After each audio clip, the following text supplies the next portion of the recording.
আজকে এসেছিলাম টিমুরানের পতাকা উদ্বোধনে আর ৭৯তম স্বাধীনতা দিবস বলে এখানে ৭৯টা পতাকা একসাথেই তোলা হবে।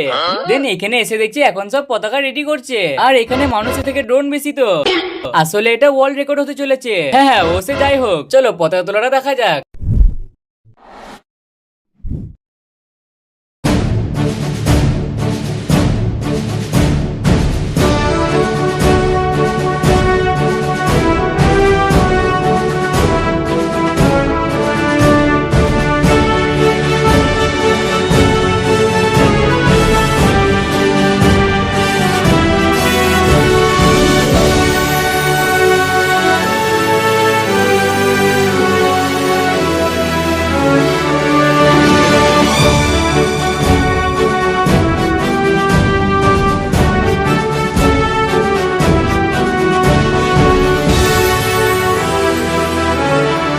আসলে সত্যি কথা বলতে গেলে এটা দেখে একেবারে মন ছুঁয়ে গেল, এটা ওয়ার্ল্ড রেকর্ড হওয়া চাই।